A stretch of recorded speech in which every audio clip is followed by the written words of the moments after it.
And we're live. What's going on, everyone?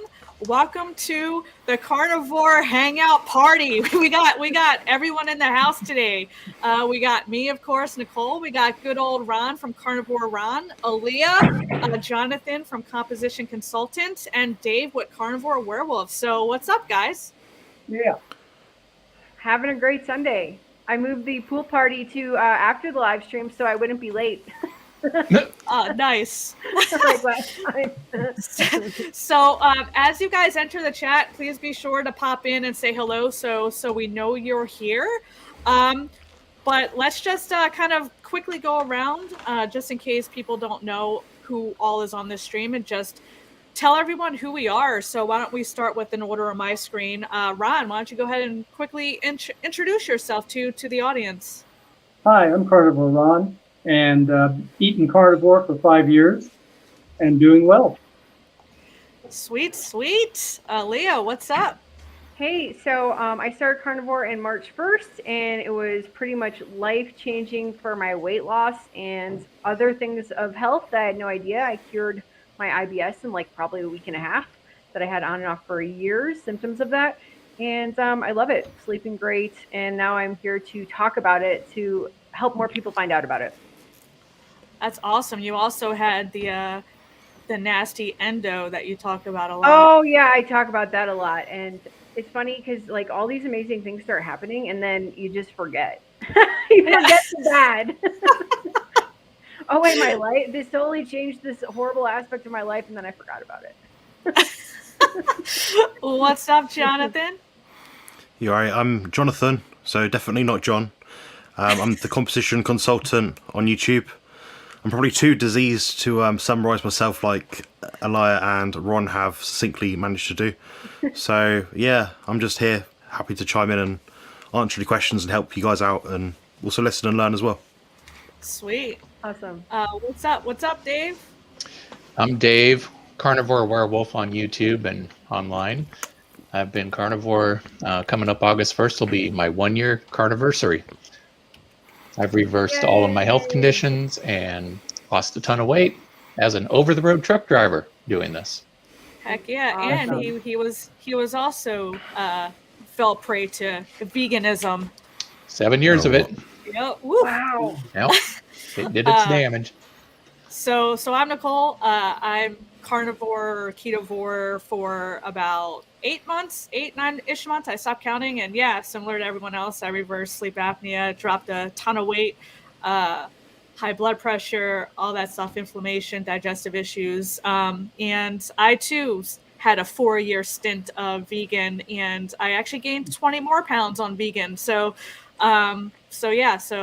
that's pretty much who we have on the stream. So it's going to be a pretty chill hangout. We got some people in the chat already. Right on. What's up, Allison? Hey, Allison. We got Mike in the house. What's up, Mike? What's up, Mike? Hello, Mike. Got Sophia in the house. What's up? And Kim's Oh, no, here. Sophie. Oh, Kim, where are you at? Wait. She's backstage. Oh, You hold gotta press on. a button. Hold on. I'm new here. Hold on. There we go. Welcome, Kim. Oh, look at Kim. Hey, Kim. Oh, you're muted. Uh-oh. I said I'm so shocked I figured this out. I've never done this before, so just bear with me. Yeah. We just did a quick round of brief intros because we have a lot of people in the chat and a lot of different people's audiences. So why don't you briefly just tell everyone who you are? Well, I am Kim, Kimberly Lane on YouTube. I am a registered nurse, and I've been a Wanna nurse for start with 22 me? years. Again? What'd you say? I didn't hear you. Okay. I'm a registered nurse for 22 years, and I recently went carnivore to try to cure my chronic candida because I've read some studies about it. And yeah, I've been dealing with it since I was 19. So it's not a fun topic for people to discuss usually, but if they have that problem, I think I can help them. That's awesome. Right Glad to on. be here. Yeah, thanks for popping on. I'm glad we figured out how to get you on. We got Allison. This is her 6th month carniversary. Way to go, Allison. Oh yeah. Hi, Allison. So to help lead the conversation a little bit until we get some more people on the chat, everyone who's here, regardless of the channel you're watching from, smash the like button. Let's get some more people in the house. So why don't we talk about, a lot of people have issues increasing their fat intake. I know I was one of them. It took me a while to get my fat up because we're very much low carb, and a lot of people are actually afraid of saturated fat. I didn't eat saturated fat, for instance, or a lot of red meat before I transitioned. So whoever wants to kick it off, what is some good tips that you can provide to help people up their fat intake as they get started on this way of eating? Why don't we go Ron, me, Kim, Jonathan, and Carnivore Werewolf, just to keep it simple. Yeah, it appears that way on my screen as well. Okay, good. Yeah, rock on. With me, I transitioned very slowly. I initially started eating a lot of fat, and of course, I was running to the restroom with diarrhea. So I realized that's what was causing it. So I cut back on the fat a lot, and then gradually increased it over several weeks. And that solved the problem. Nice. Someone also mentioned butter bites. And that's what I was going to say. I was going to say, like, increase the butter slowly but surely, and bacon. Those are my choices, to slowly increase the fat and see where you can, where it's not going to go over into diarrhea mode. Yeah. And then cut back a little bit. That's my answer. What about you, Kim? Well, let's see here. I mean, just, I don't know. I really don't have a lot to add to that. I'm sorry. I'm like, I guess just slowly increasing. I didn't have a problem with that as much. Now, I did have frequent trips to the bathroom, but that wasn't necessarily related to that. There is, with a lot of carnivores or anybody who changes their diet, your gut has to adapt to that. So that was the case with me. My gut was definitely not ready. And so I had problems for about 3 weeks. And then at the 3-week mark, it was like somebody flipped a light switch and I was done with that. So. Nice. What about you, Jonathan? Yeah. Oh, there's lots of ins and outs to this question. With a bit of context and specificity towards if it was a client I was working with, I could really go down the rabbit hole. There's a few things that I'd probably think about, which would be medications that people are using. If they're using the carnivore diet as a modality to reduce their inflammation, but they're still using lots of meds, that will impact their ability for their liver to function optimally, which means their body's production of enzymes to break down fats would be lesser. So that's one thing. Again, I'm not telling people not to use a medication, I'm just saying that's a thing you need to look at. The other thing as well is perhaps splitting up your meals slightly, increasing the fat gradually throughout the day. Then you can work from there, meal by meal by meal. There's some useful supplements which can help with bile acid production, but ultimately they're just kind of like, plasters to patch things up. They don't really get to the root cause of the problem. So you can use that, but I think it is a case of just increasing it gradually, like you guys rightly said. Yeah, for sure. What about you, Dave? And you have some extra hurdles, pretty much living your life on the road, right? Yes, you have to make a few considerations for that. Now, I didn't just gradually jump into carnivore. I just jumped in with both feet, and that was it. A few weeks of diarrhea. That was normal. If I could do it over again, I would probably do it gradually. Yeah. But no, it works. It works. You just increase the fat. What can I say? I love fatty cuts of red meat. I love putting some bites of butter in. It's not that difficult. Yeah, I mean, it's not that difficult in theory, but like I said, I struggled with it because for my entire life, I was chicken breast, lean turkey. I was everything lean. I I can count on two hands how many times I've had an actual piece of steak and an actual beef burger patty in my entire 40, almost 3 years of existence. So if you're coming from, that extreme and trying to live this lifestyle, it is pretty difficult to get your fat where it needs to be. So it took me pretty much the entire the entire time I've been living this lifestyle to increase my fat. And the easiest way that I found to do it is literally just BB&E, beef, butter, bacon, and eggs, because it has all the protein you can ever need. It has all the fat you can. It pretty much has everything you need, and they're simple foods. And then you can kind of add and subtract from there. But that just doing the BB&E for the last 2 months has really helped increasing my fat intake. Good shout. Yeah, I've got a recipe on my channel for butter bites if anyone's interested. They're not just butter bites, though. Funny enough, I am. I'll head over after this. they're hyper palatable. So if you've got some sort of binge eating disorder, I wouldn't not recommend them. Oh yeah. But they're a way of getting more fat in your diet in a small little nugget, pretty much. Nice. Yeah, I can Right just on. see like sitting on the couch, just like shoving them in my face like bonbons. Yeah.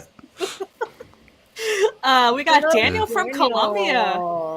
Daniel is an Englishman in Pasto, and I am a Chicagoan in Pereira. Yeah. Yeah. So, does anyone else have anything to add or anything to that they want to discuss? I know transition is another big thing. I actually got asked this on my Instagram account. Someone's getting started, and they asked about fasting, how many times a day they should eat, and all those questions. So, does anyone have any tips for people who are just getting started on how to get started? And I know this is a super loaded question, but I've been getting that question a lot, especially this week, about how people not knowing just how to start. Sure. Ron first. Rod always is going to lead off the conversation. Yeah. Way to go, Rod. Thanks for taking one for the team. The pressure.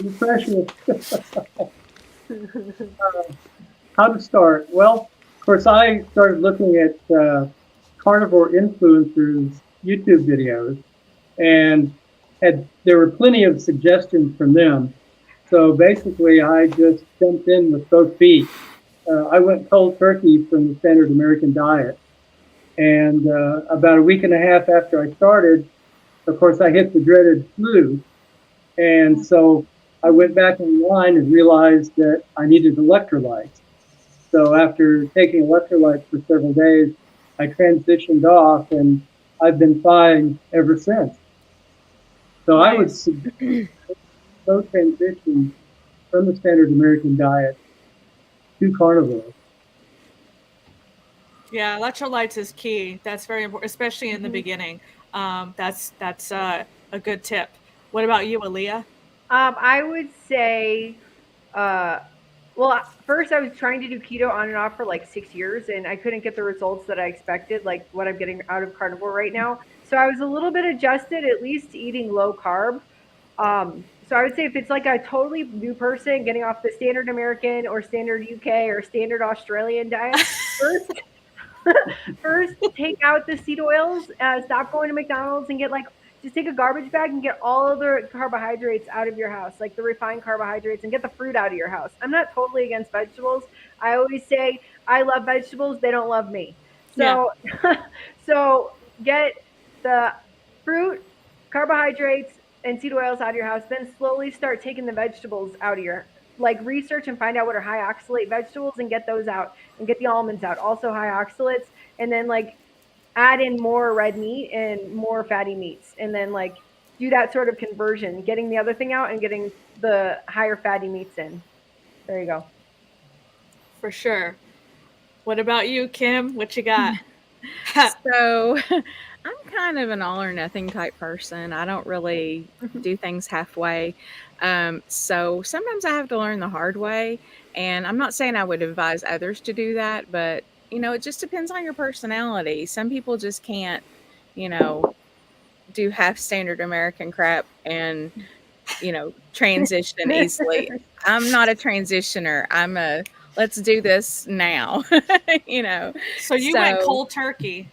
Well, so the thing is, it's not really cold turkey because I've done keto for so many years off and on that I'm like a keto pro pretty much in my mind anyway.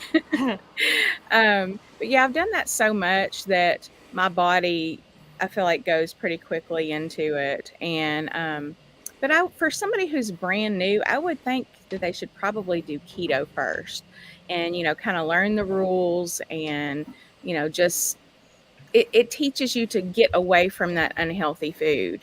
It's strict, but it's not carnivore strict. And I just feel like carnivore strict is for a special type of person. So, you know yourself better than anybody. If you want to try it, go for it. But I just think that, more of a keto transition into carnivore is the best. And, Yeah. learning about reading labels. I mean, there's so many things that the average person just doesn't ever do, Mhm. Yep. And I was that person. So I just I never read labels or anything. I hope you guys can't hear too much background noise. I thought outside would be a great idea. And now there's like motorcycles going by. Yeah, I So- heard that. It's a beautiful background. I say stay. It's all good. Kim, you did Okay. get a shout out. You got Connie Knight, another Southerner in the hi. house. Yeah, Connie actually came over to my YouTube channel Oh, from nice. Alias. Yay. Aw, nice. We're That's so sharing. Karen cool. is Karen. Yay. What about you, Jonathan? Yeah, I quite like this question. You can really dig into this one a lot, and it is very, very, very context specific. Yeah. Someone like myself, maybe I wasn't having spinach and kale shakes at first, so I could have jumped into the carnivore diet when I started a bit quicker than most people. I wouldn't be tapering out the oxalate rich foods. Or might say to most people, it's 4 to 8 weeks. Go from maybe standard Western diet to carnivore. An even better way to do it would be keto first, then carnivore. If you're someone that tracks macros or how much grams of things you have, maybe decrease carbs by 10 grams a week, increase fat by 5 grams a week, something like that. There's not really the best practice to do it, because ultimately coming from different points in time with your health journey. But I think it's important to just do it as slow as you need to do it. I think for the fact that most people probably approach this sort of diet maybe 30, 40 years old, maybe a bit older. They're looking at it to the point that they're trying to apply a diet for the rest of their life, the next 40, 50 years. There's no rush to do this. It's not something which you just do for a bit of weight loss, So, yeah, I'm all for 4 to 8 weeks transitioning. Could be 4, could be 8. Depends where you come from. Yeah, absolutely. Mine was about 6 to 8 weeks to transition personally. What about you, Dave? What do you have? The first thing I tell people is drop the sugar, cut the sugar out of your diet completely. Now, most people will wean off of it. If you can just drop it, perfect, but a lot of people can't. So I'll always recommend reducing it greatly. And people that say, I have to have my soda, I can't go off soda. Yeah. I tell them, take your soda cup when you're in like a fast food restaurant. Instead of filling it all the way with soda, you're going to dilute that 50%. So 50% of that's going to be water, 50% of that's going to be your soda that you want for the flavor. And then over time, you're going to wing that down even further to where you're just putting a little bit on top, and that's it, until you get to the point where you're only drinking water. And I find that helps tremendously, especially with people that just can't cut sugar just completely out right away. Yeah, I like that. That's actually some of the trickery I use with my senior clients when their adult children can't get them to get off the juices. I'm like, just dilute the juice and just fill it with water. Dump some of it out and just dilute it with water, so at least it's not as sugary. So yeah, I love that tip. Right, you're still getting the taste. Yeah, exactly. So we do have a question from Sophie. What would you say to someone who was struggling to stick to carnivore? I'm sure there's a few newbies that struggle to change eating habits. So before we go around the room, I will say, don't feel pressure to go carnivore. Not everyone needs to go carnivore and cut everything out. So it just depends on what your health situation is and what your goals are. For instance, I'm not strict carnivore. I do eat berries and minimal things like that. So And if it's a goal that you want to go carnivore because of your health, and that's a different story. But the first thing I'll say before we go around the room is, don't feel pressure to go 100% carnivore and to go completely zero carbs, because not everyone has to do that. But Ron, what do you say to that? I would say examine yourself and ask the question, why do you want to eat carnivore? With me, I was diagnosed in 1998 as being allergic to gluten. And so I was still having to use my inhalers even after that.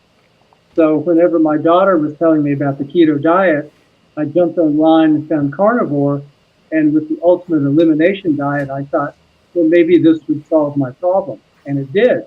6 months after I started eating carnivore, I no longer needed to use my inhalers. Surprise, surprise. So it's why. Why do you want to do it? I didn't do it to lose weight, although I did. Yeah.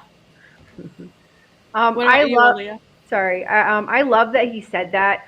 And in addition to that, I think you should keep a list of all the things you notice changed in yourself as you're starting it. Like, I didn't do this from the beginning, but I've started it now, and so then you can look back and see, oh wow, I can sleep now.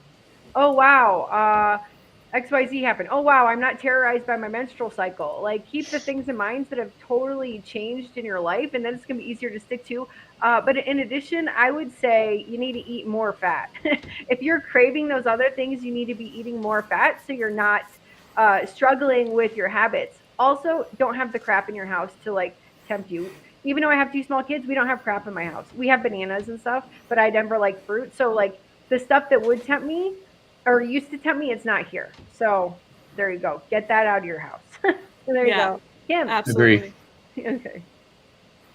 I'm just like blanking. I'm so sorry. She's staring at the Question. sun. She's basking Well, in the problem is, I'm just gonna share this with you guys, so I don't have to be weird about it. But like, I've got like little bugs crawling. I'm like, and then I'm wondering, is it showing up on my YouTube? It's showing up. So anyway, I'm so sorry. Can you refresh my mind? What was the question? Because I was really Yeah, trying to pay attention. I got you. So what would you say to someone who was struggling to stick to carnivore? Okay. So there was something that was said previously that really resonated with me, and that was they need to make sure that they're getting the electrolytes. And there are several ways to do that. The easiest way I find with somebody who's going from a standard American diet to carnivore is to just drink 1 or 2 cups of chicken broth a day. It's warm, it's comforting, it kind of makes you feel like you're eating something, but you're not. It's a little filling. Um, and that really helps. It helps to ward off that keto flu. And the key to sticking with something is to make sure that you eliminate as many negatives as you possibly can. And to me, that was the biggest, most prominent negative in my first old attempts of keto.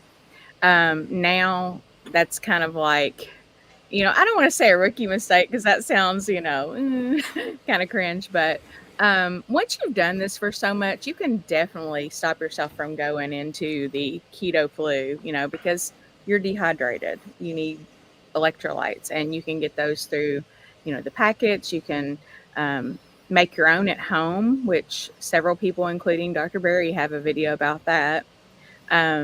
So yeah, and I think just removing like a little bit at a time from your diet, as far as like I would go, full removal of sugar right off the bat, because that's going to get rid of a lot of your cravings.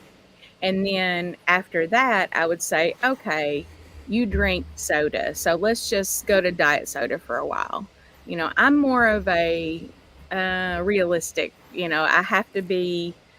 I know how I am. And, inside your brain, you're a brat, and you're like, I want this, and I've had this, and I deserve this, and everybody else is doing this. So I just kind of like take one thing at a time. This month I'm going to eliminate sodas. Next month I'm going to eliminate whatever. But I also had the problem that Ron had, in that I was kind of forced into a little bit of this lifestyle because I had a wheat intolerance, and it did give me asthma-like symptoms. They said I didn't have asthma, but if you have asthma symptoms, I mean, and they said it wasn't an allergy, and it's just the body's so mysterious. So there's so many factors. I think working with a coach can help tremendously if you're not either in the medical field or just extremely experienced at, trying different things like that. But that's all. We can't hear you, Nicole. We can't hear you. Oh, sorry, I muted because I was typing. Yeah, we got NM personal training here, chiming in from the UK. So Jonathan has some support here from across the pond. Thank God for that. So what do you got? What do you got, Jonathan? I'll pop the question back up on the screen as a reminder. Okay. Okay. Hi, Sophie. How's it going? Yep. Okay, I can answer that one. Yeah. So I'll take it probably from a different standpoint you guys did. I'm a bit abrupt and a bit rude sometimes, but I think the fact is you have to do it for yourself, and the last several 100,000 years of humans that are in your history.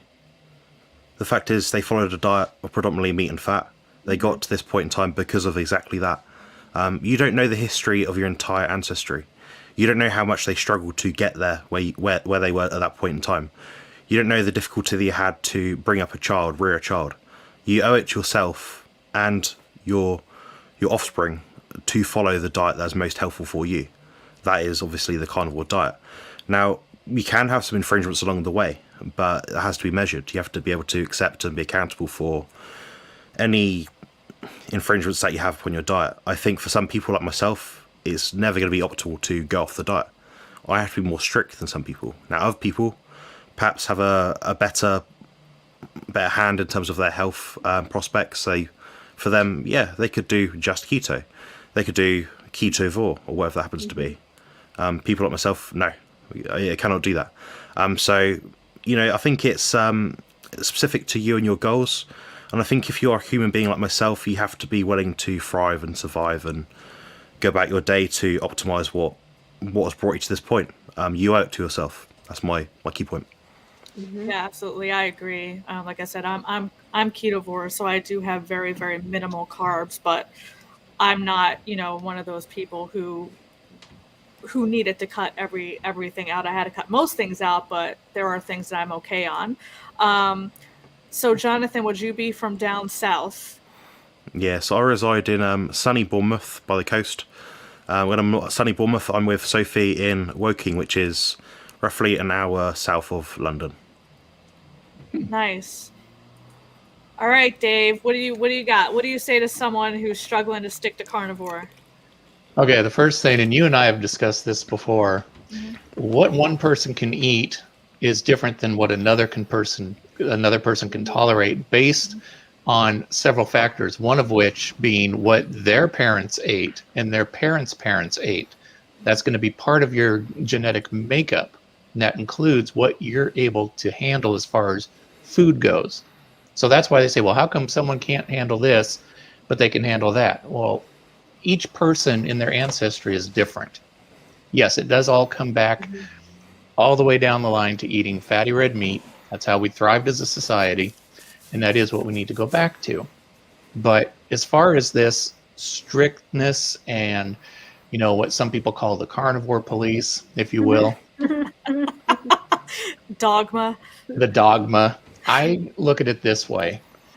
You need to eat what's right for your body, and everyone needs to stay in their own lane.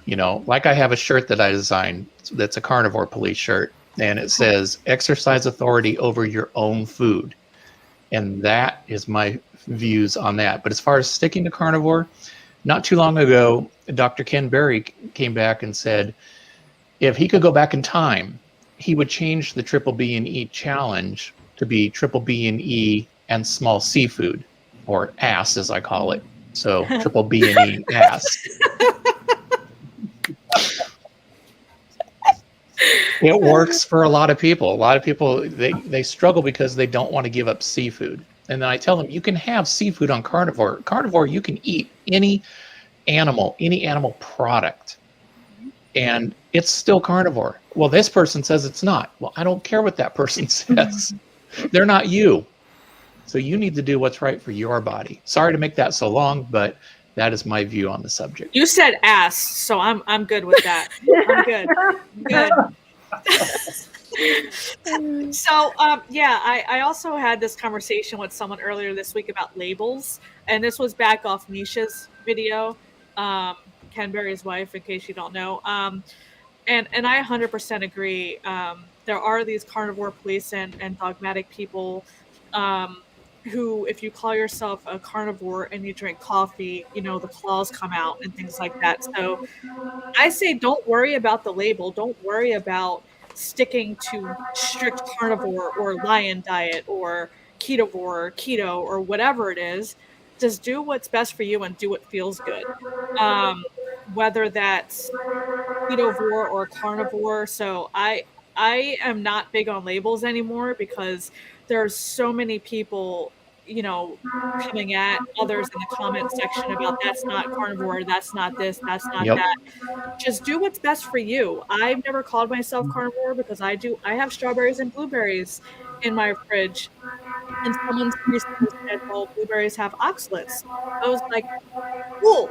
But a handful of blueberries a couple times a week, it doesn't bother me. So just do what's best for you. If you want to have minimal carbs in your diet, cool, do that.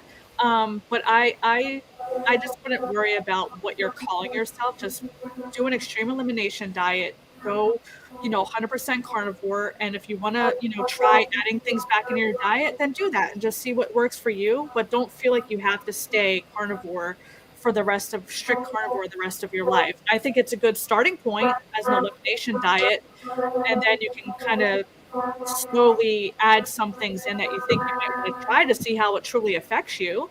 But don't feel like you have to stay strict your entire life. I think it's a good starting point, and then you can kind of figure out where you want to go from there. It's a good way to look at it.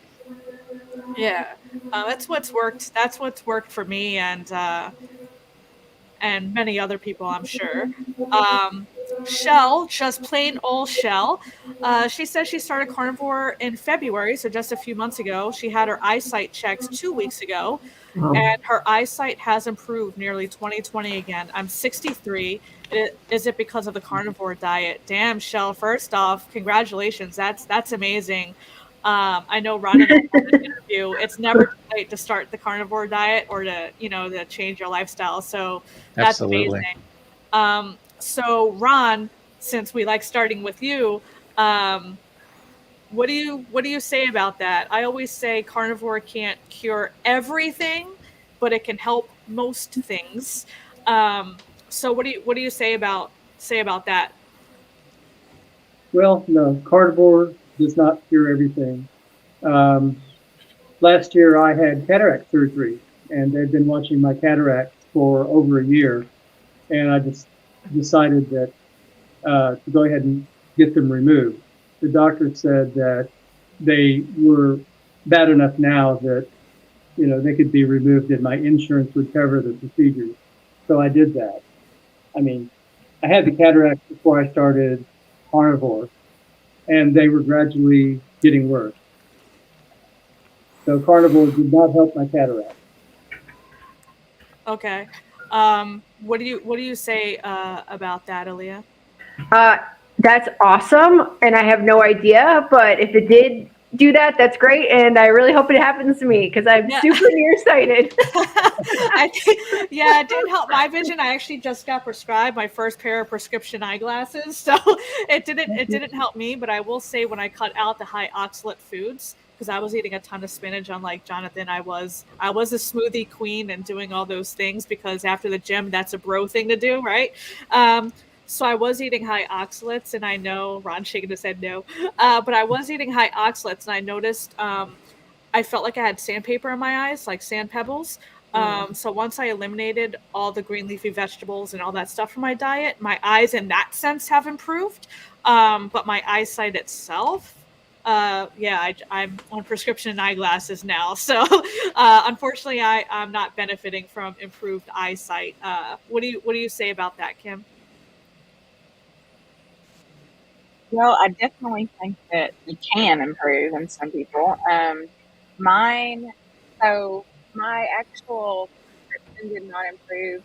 I pretty much never wear my glasses because I had 20/20 vision until I was 30 something. So, it's not a habit for me, and I can't even drive without mine. So I'm not really an expert on it, but I did notice a lot of blurriness with just my high sugar diet, basically.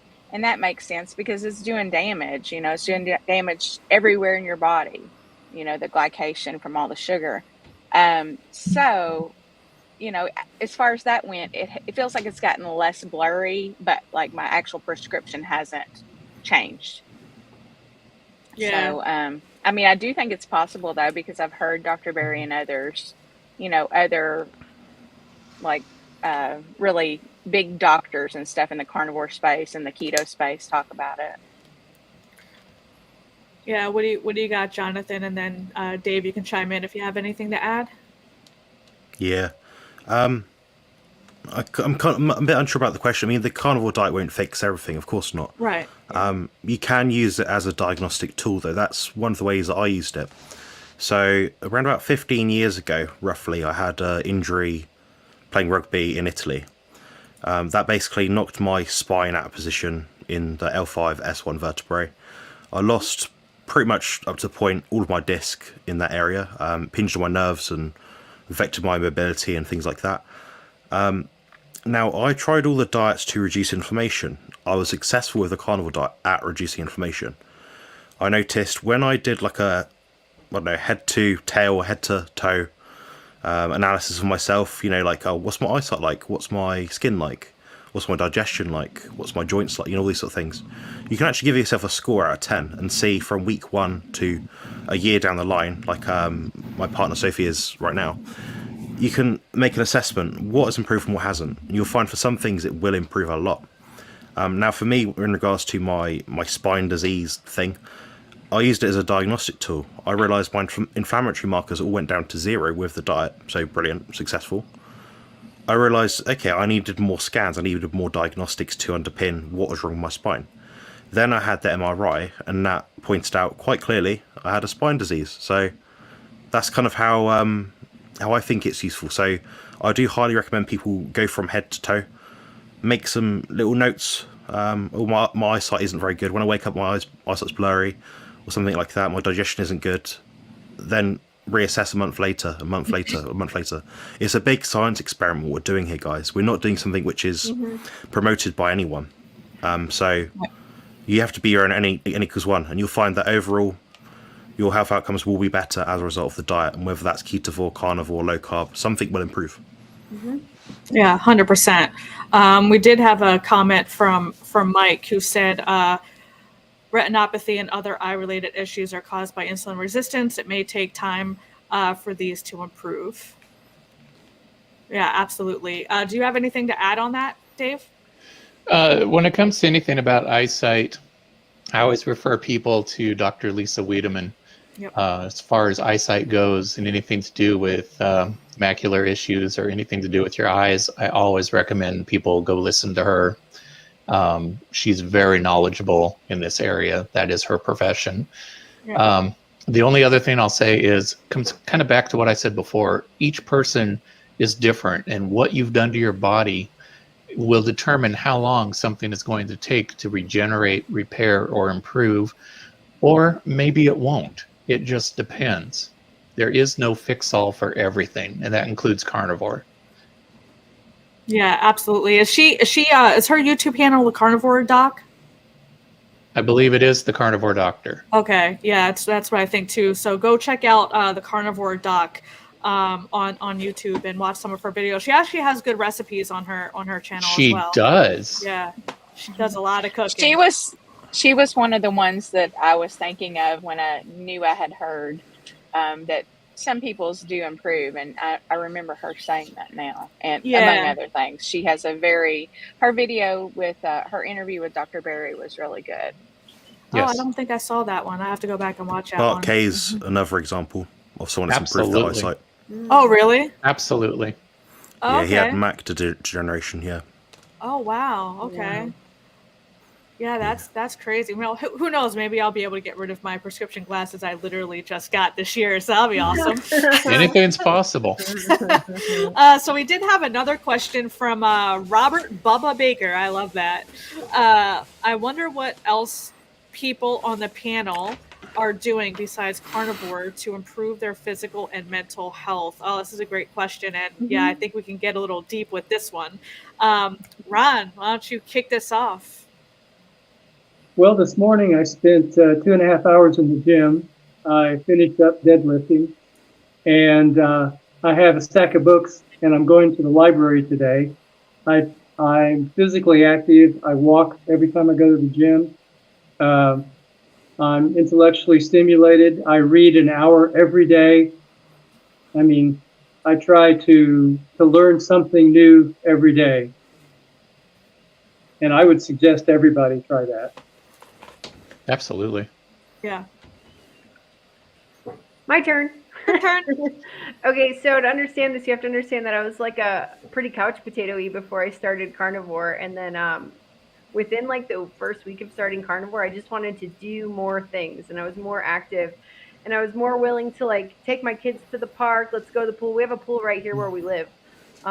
It's huge, and so I just started doing more of these things. Obviously, moving your body more, you're gonna do better. You're gonna physically feel better, and so I don't even watch TV anymore, and I think that's good. Or very little TV. I used to watch tons of TV, tons of movies, and I'm sure that watching less TV is going to improve somebody's mental health.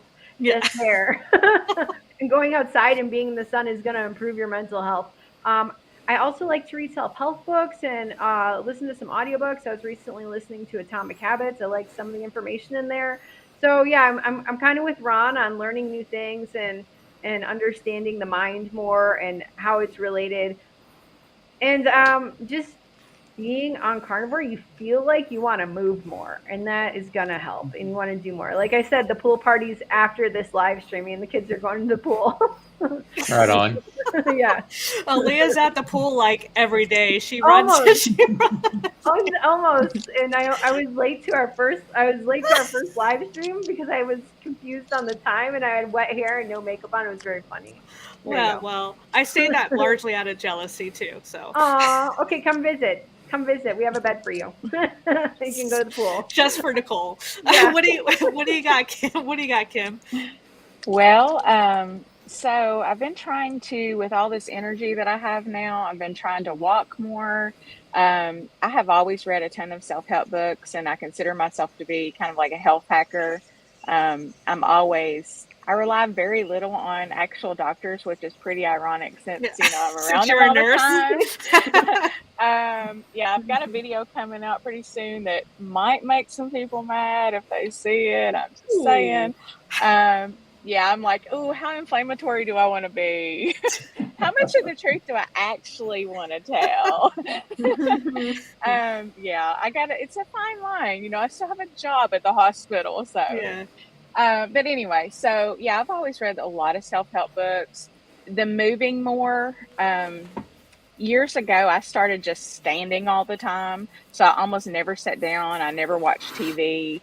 I listen to YouTube in my headphones, and I'm constantly just up and doing stuff. That being said, I'm still, but prior to carnivore, I was still 50 pounds overweight. So, I have a lot of metabolic issues, and I was not eating the best. I was doing this, whole thing like this. I'm just trying to be more consistent now. And then also a biggie is I have recently gotten off of my Adderall. So that may be good. It may have its bad parts, like, what was the question again?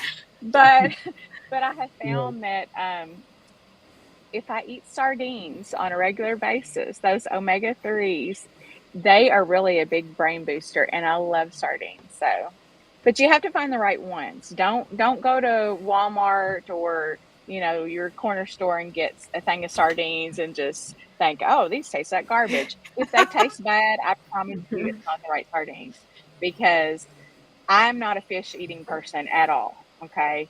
I like tuna. I barely like salmon, and I love sardines. So I can tell you a brand and a type to get, and I promise you will love them.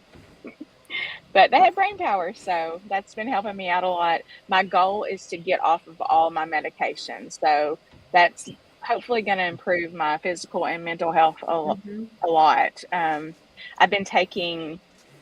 I mean, I took so many meds I could barely cram them into that little Sunday through Saturday thing, and Wow. now I'm down to 2.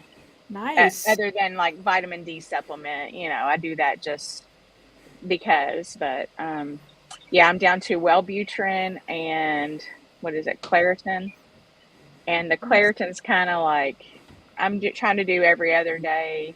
It's really not good for like long term for your memory and stuff. It can affect your memory, and I do not need that at all. I've already got plenty of memory problems. So yeah. Anyway, that's kind of what I'm doing. Yeah, before we move to Jonathan, Shell wants to know the sardines. Please tell us the Hold sardines. on. I tried some and couldn't handle them. Okay, hold on. I think She's got them in her purse. Oh my I God. do. I usually do. I think I might have ate them last night at work though. I can go get them, or I can text my husband and tell him to go get them. And go to the next person. I'll show you in a minute. Okay. All right, Jonathan, what you got? What do you do besides diet to improve your health? An awful lot. It would shock most of you. It would really shock all of you, actually. Yeah. Well, we only have so much time here. We only have so much time. I could have gone Unfortunately, on, I've got notes. Oh, jeez. He has a laundry list. Yeah, so I've got a video coming out in 2 days. This will expand upon all my points that I'll make now, but I'll just headline them. Okay. On the point of memory, yeah, that's why I've got some notes here. So first point, other than obviously the diet, is be connected with the earth and Mother Nature. Means going out bareside, rivers, beaches, in the sea, doing something outside. People don't often do this, which is forgotten about, and I think it's very underrated. Adequate sleep and mindfulness. That means going to sleep when it's bedtime, appropriate hygiene for sleep. Mindfulness when you're eating. So you're eating your meal, you're not watching TV. Let your brain recognise that signal that you're eating food, and you should produce enzymes to do exactly that. This kind of reiterates Ron's point, which is develop a body to perform. So that means have a body that is fit and able to do what you have to do in a given day. Another one, social connections, so building friendships and relationships like we're doing now, I guess. Spending time with loved ones, family, children, whatever. Another one, on the point of Kimberly's point, is stop using substances. So that means alcohol, caffeine, drugs, anything which you're not meant to take. Not medical advice, but, take it for what it's worth. Last one is regular health checkups, or at least measurements of your own body's subjective kind of health markers. So it means you might either have a blood test, or you might just mention, like I mentioned earlier, like check in how you feel each day. Out of probably, I don't know, hundreds of hours of reading, they're the biggest things that you can do right now. Someone watching this can actually apply these things right now. So if they're not doing it today, do it tomorrow at least. There's something you can actively do, and they're going to be the best chance you can have to improve your mental and physical health. Absolutely. Yeah. Do you have anything to add to that, Dave? I always have something to add. Yeah. We're gonna start with you next time, so you can lead it off. Okay. As far as caffeine goes, there's absolutely no reason for caffeine to be in the human body. It is not required for a single solitary thing. And I found that when I dropped caffeine 100%, my sleeping got so much better. So much better. I sleep sound. I go into deep sleep. I get restful, regenerative sleep. That's when your body does its most healing. So caffeine, cut it. That's my advice on that. As far as physical goes, I like doing slow burn exercise, if anyone's familiar with that. I walk a lot. I park in the back of truck stops so that I have to walk. And I used to park right in the front row if I could get to it. And because I was fat, I was metabolically a disaster, and I had a hard time walking a couple 100 feet without being out of breath. Now, I went to the world's largest truck stop not too long ago, holds 900 trucks in that parking lot.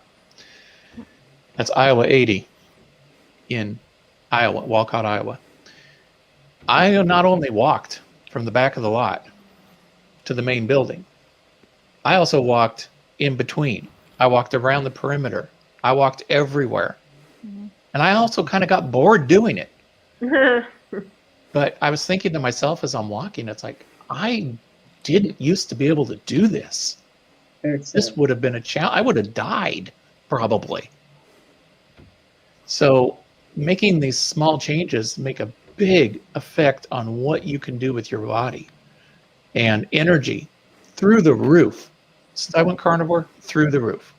Energy, energy, energy, energy. I don't require as much sleep as I used to require. I can get up with 4 hours of sleep and I'm fully recharged and ready to go. Do I do that every day? No.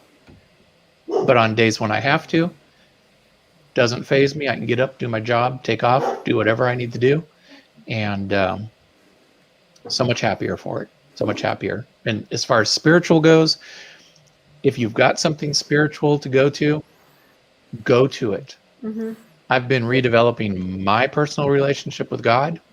That's my choice. That's where I find my spirituality. And I've been finding a lot of answers lately to a lot of questions just by going back and building that relationship again.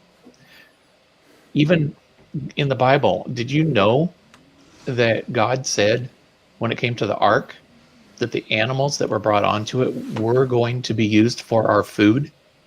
I didn't know that. I went back and read it. It's there. So that's what I have to say about that. Yeah, that's awesome. And I think to go along with Jonathan's point, I call these the 5 pillars of aging. I use this with a lot of my senior clients, but this applies for everyone. And the 5 pillars, and these are self-explanatory, literally nutrition, of course, hydration, movement or exercise, cognitive stimulation, which I know Ron hits on, and then social stimulation. So if you have all 5 of those in your life, and these are going to look different for everyone on what you use for social and exercise and cognition and all that stuff. But if you have all 5, then you're setting yourself up for success long term. But Kim says that she has the awesome sardines. Yay. Oh yeah. Okay, so Oh, I that's got the these. one. Yeah, I got these at Costco. However, and I thought that I was out of luck when I went to Florida and I ran out and they didn't have a Costco in Florida where I was at. And I was like, oh my gosh, this is awful. And then I went to Walmart and I thought, well, I'm just going to look and see what kind of stuff they have. And I looked and there they were. So I was so happy they taste so good. So it's, the brand is Season. I'll show them again. Nice. But I promise you will like these. I promise. Now I do those, If you but don't in like water. them, I'll give you your money back. How about that? What did you say, Dave? Oh, I just saying I do those as well, but I do the ones in water. I don't do the olive oil. Oh yeah, I love the olive oil. And then I also picked up the mackerel because I've I not haven't tried tried those mackerel. yet. So I'm just gonna try it. Nice. Shell says she just took a screenshot. So yeah, so we've been at this for pretty much an hour. I don't see Oh, wow. any other. I know, have a right? question. I have a What's up? question. I have a question for Jonathan. So how would one figure out their optimal body weight? Or yeah, so I'll give my own example. So I'm 182 pounds now. I'm down like almost like 27 or 30 pounds depending on the day, depending on how much water I drink. And so that's like 82 kilos. I'm 5'4". I think that's like 64 centimeters. How would I figure out what my optimum body composition is? And how? That's a good question. Okay, I wonder if you know. I think you might know. Yeah. The best way to go about that isn't a calculator. Okay. I know it isn't, because I don't feel my best when I've been 95 kilos before. I feel too light. I'm gaunt. I feel emaciated. I'm anemic. Oh wow. My joints hurt. I'm tired. So that's not the optimal weight for me. You won't find a calculation which will tell you. The best way to go about it is to look at your health markers. So you might have a blood test. You might say, okay, I'm not deficient in any vitamins and minerals. Fine. So you have that one. You then look at how you feel. Like Carnival Werewolf mentioned, like, are you sleeping well? Do you go about your day quite happily? Are you able to perform given tasks? Yes or no? Say you've got children. Are you able to pick them up, walk with them to and from school, things like that? Yes or no? If you can do all those tasks and you're not at risk of different diseases, then that's probably your ideal body weight. I think people obsess about numbers and things, and I don't think that's optimal. At the same time, there are people out there, of course, that are seemingly visually overweight, but they can perform all the tasks they have to do with ease. Is that fitness? I don't know. But that's where additional testing would come in. But I think for the most part, as long as you're following the carnivore diet, you'll eventually find your optimal weight. And I think your appetite will put you in good stead. I don't think that it will lie to you. My optimal ideal weight, for example, right now to do my tasks I have to do, somewhere between 105 and 110 kilos. How do I know that? Because whilst following the carnivore diet, I'm also trying to build muscle. I'm a bodybuilder. Me getting to 111 kilos is a real pain in the backside. I really have to force feed in a way. So that's not my ideal body weight. My body's not primed and in position to get to that point. So I'd have to force myself to do it, therefore it isn't healthy. And by forcing myself, I feel sick, I'm not sleeping as well, so all that goes out the window. So that's how you're going to work out your ideal body weight. Yeah. Great. I definitely agree, because you can't go by the BMI or any of that stuff, because everyone's individual and your body does like homeostasis. Your body will tell you when you're good. Sure. So my ideal body weight for my height, I'm 5 feet. I don't know what that is in centimeters, but I'm short. So like my ideal body weight would be like literally like 115 or 120. There's no way in hell I'll feel good there. I have big hips, I have broad shoulders, I'm muscular. But if I go by that, then I would have to starve myself to get that low. Right. So, because I know you're like me, I know you're still trying to lose weight and get where you want to be, but your body will tell you Sure. when it's good and where you feel your best. Great. Yeah, obviously, like, Yeah. I'm not 18 Hey, real- anymore. I'm not going to be 100 pounds. I'm not going to be Yeah. 120 pounds like I was when I was 18, and I've had 2 kids, and your hormones completely change. And being So, on the I doorstep like- of 40. Oh, I'm sorry to interrupt, No, it's but okay. I like the weight to height waist to height ratio. Yeah. If I can talk, Dr. Berry prefers to go by that, and it makes sense. You know, it's your waist circumference tells a whole lot about your health. And Yep. I mean, I hate to say that, like, I'm not fat shaming or anything. I love people no matter what their size is, but like myself, I would like to help them improve and improve their health. You know, it's not about how you look, it's about how you feel, and it's about like true markers of health. Absolutely. And that can be measured. I'm just going to mention this thing because it has come up on the screen from Shell, mentioning bone size. I might, Nicole, maybe you want to chime in with this first. If not, I'll say something about it. What's her? Shell, her- just plain old Oh, Shell. I see it. Yeah. Bone size is important too. If big bone, so my mom is a nurse, and I know Kim might say the same thing. So, and I don't mean this to be snarky. This is just the way my mom always explains it. When everyone says I'm big boned, have you ever seen a skeleton with big bones? So that's really not a thing. We all have different body structures. Like some people might have broader shoulders. We're not all genetically able to get the hourglass shape or to get X body type if you're trying to put on muscle or whatever. But that has to do with genetics. We all have our genetic limits, but it has nothing to do with bones specifically. But I don't know if Kim wants to chime in on that too. But yeah, since you're also a nurse, but that's what my mom likes to say. Have you ever seen a skeleton with big bones? Yeah, I've always heard that, big bones isn't really a thing.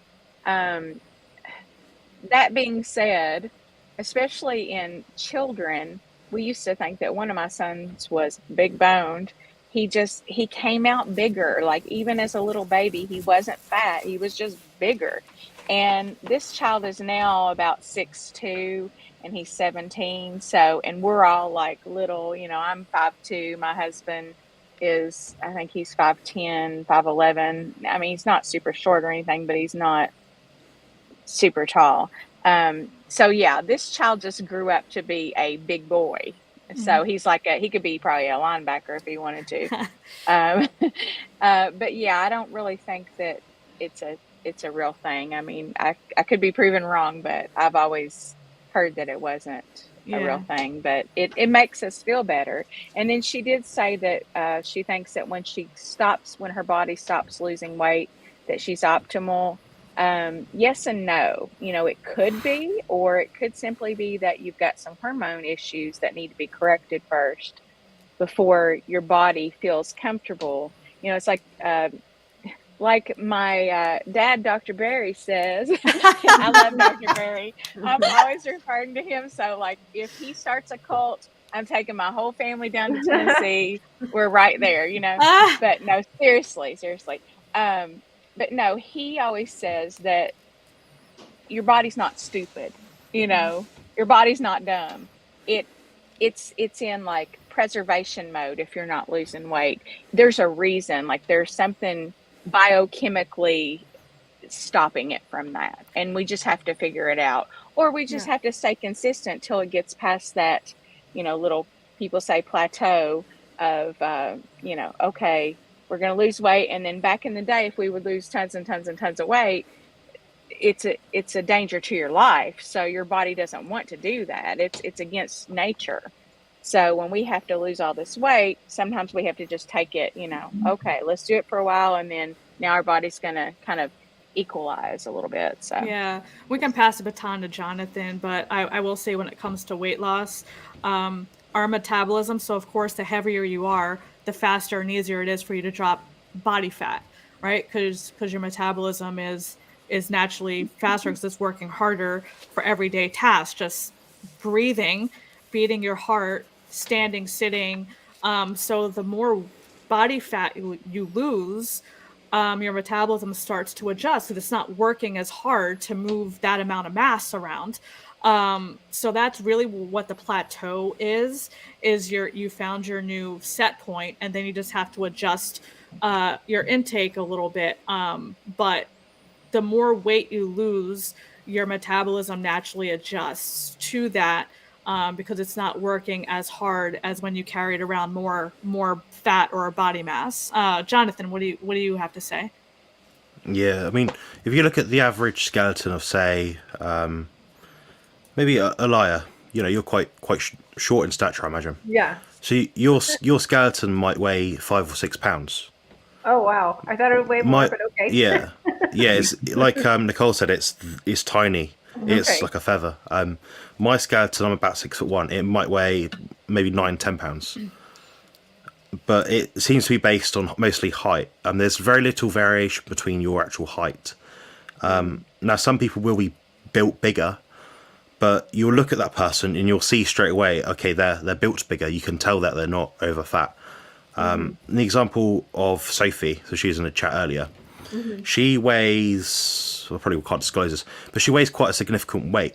But if you measure her body fat in relation to her muscle mass, it's quite a different picture. She has a lot more muscle than the average male.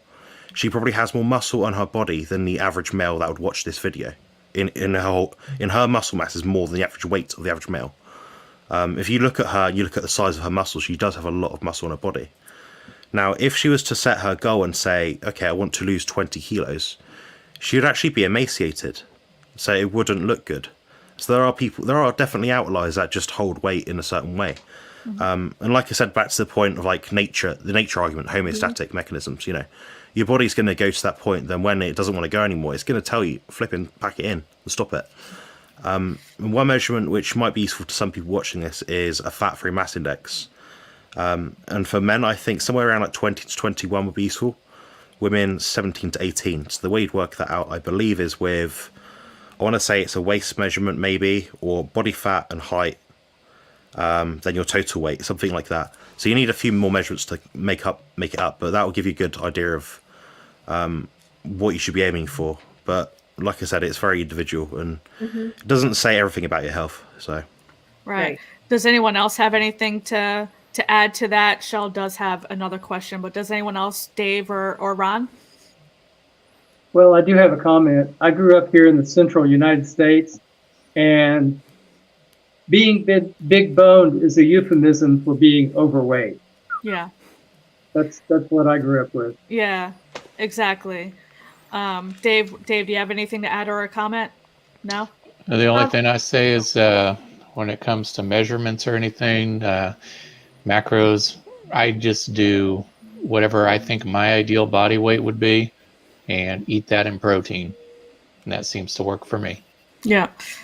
So I'll just add back to we'll swing back around to me for a second. So in my 20s, I think I was 27, I was very skinny. I actually did basically ketovore, carnivore, but I got really skinny. But the problem was I was like a heavy smoker. I still drink coffee. I will try to work on getting rid of the coffee. A heavy smoker, heavy coffee drinker, but I lost a lot of weight really fast. But I think I had basically no boobs, and I don't remember sleeping this good. So those are also markers of like health. Like I don't remember feeling this good. I'm heavier now. I'm 60 pounds heavier now than I was then, but I'm sleeping better. I feel better. I'm not smoking. Oh, I think I was also on the pill at that time, probably around that time. Maybe not at that point, but I was on and off the pill. Also terrible decision. And that had to do with my menstrual cycle more than anything else to like help deal with that. But now just eating this way, even 60 pounds heavier than I was then, I feel better. Yeah. I have boobs. The boobs didn't go away first. Well, the last thing I'll add before we get to Shell is unfortunately media is a thing now, right? So you know, I'm about to be 43 in a few months. So you know, I grew up in the 80s, and social media wasn't a thing. Like we didn't even have internet until, you know, years after, you know, till I was a teenager almost. So the problem is we have all these like models and fitness influencers and all that, and there's a lot of bodybuilders dying. Like a lot recently have died because I follow a lot of fitness influencers because I love lifting. I'm a power lifter, and I will say social media is a blessing and a curse at the same time. So we have a lot of, and I'm speaking more for women because I think this is more of a problem, is that we have all these influencers who have abs all year round and, you know, they're very muscular and all that. The problem is women, that's not good for us. Like you can risk losing your cycle, which might be awesome at first, right? But it's really not good for your health, and you're really doing detriment to your hormones. So women, we need to carry around a certain amount of body fat to maintain normal hormone function, because we're built to carry babies. That's just the way nature intended us. It is what it is, whether you have a baby or not.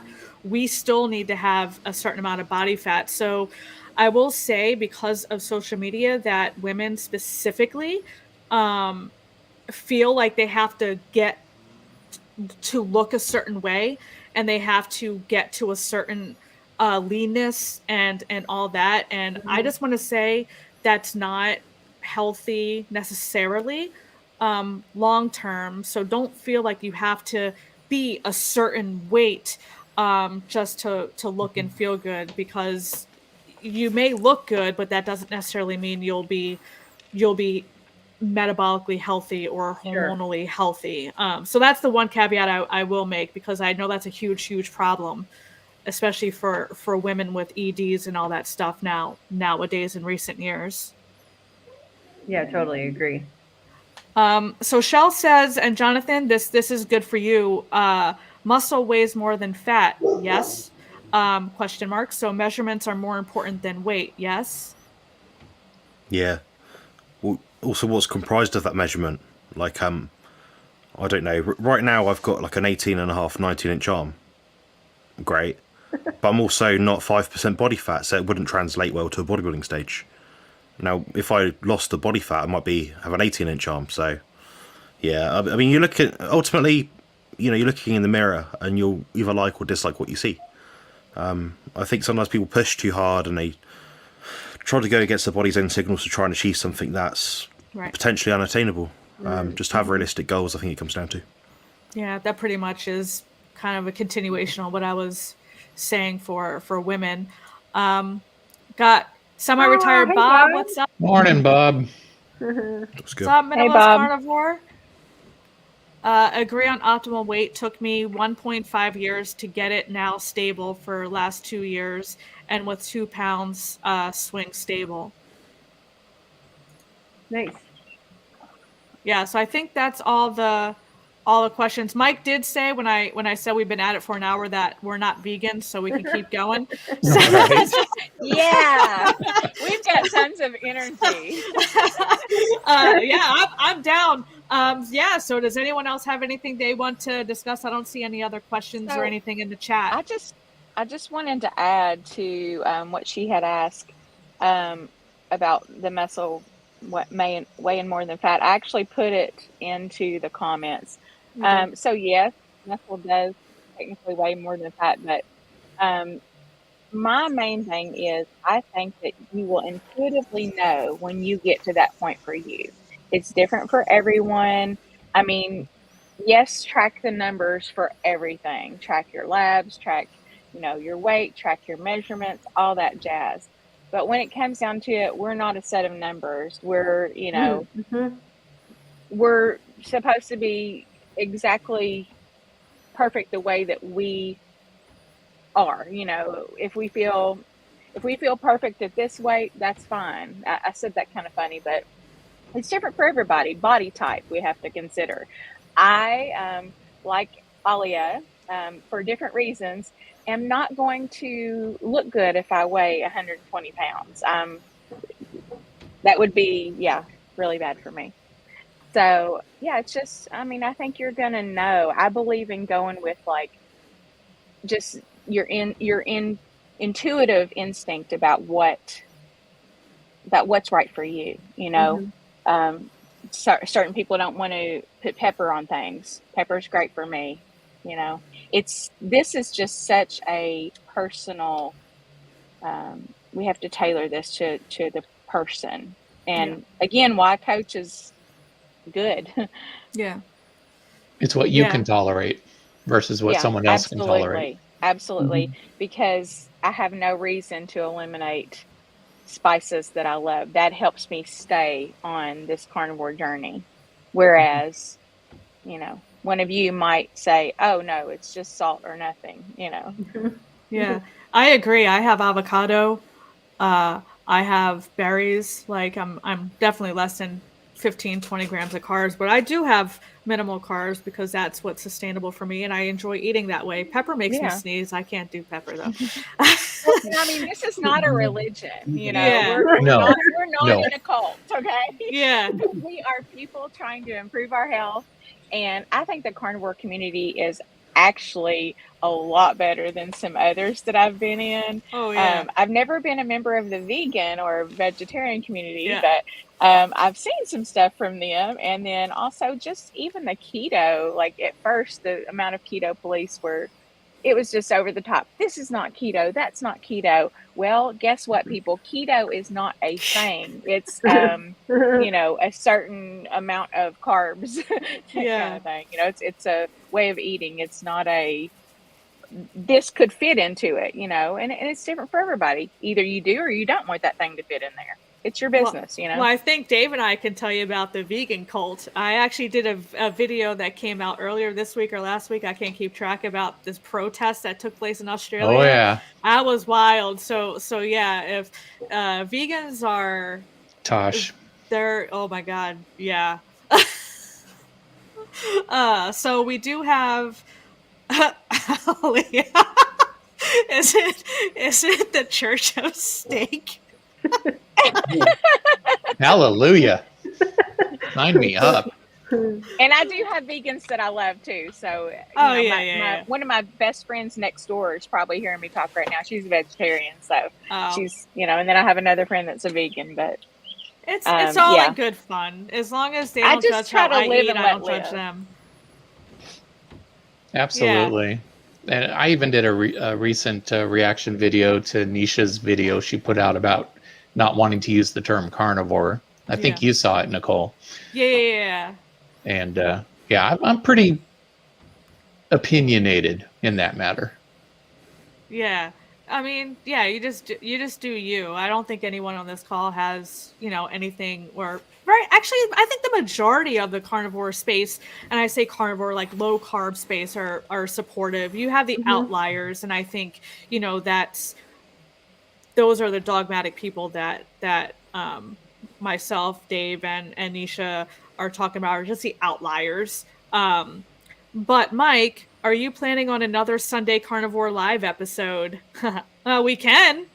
We've got one in August 16th. August 6th, yeah. August 6th or 16th? August I was like, 6th. wait a minute. Oh, wow. I better fix my calendar. Yeah, August 6th is a Sunday. August 16th is a Wednesday. Oh, okay, August 6th. Yeah, I'm fixing my calendar. August 6th at 1:30 p.m. Eastern Standard Time. And I'm hosting, so I better be there. Yeah. Right on. But yeah, last call for questions. Or if anyone on the panel has anything that they want to discuss, or any questions that they wanna chat about, let it fly. I thoroughly enjoyed this. Oh, absolutely. Awesome. Thanks for being here. Usually I It was fun. don't enjoy speaking to people, but it's been quite pleasant. So I was really nervous at first, especially Jonathan. You're really intimidating. I am. You're very serious, and I'm like not serious at all. So I'm like, oh god, I don't know if I'm gonna. Aw. Yeah. Well, we actually I do enjoyed smile very occasionally, but don't ask too much of me. You smiled quite a bit. We got you to smile on this stream. We got you to smile. Yeah. We saw We'll some take that teeth. as a success. We'll take that as a group success. We saw Jonathan's teeth.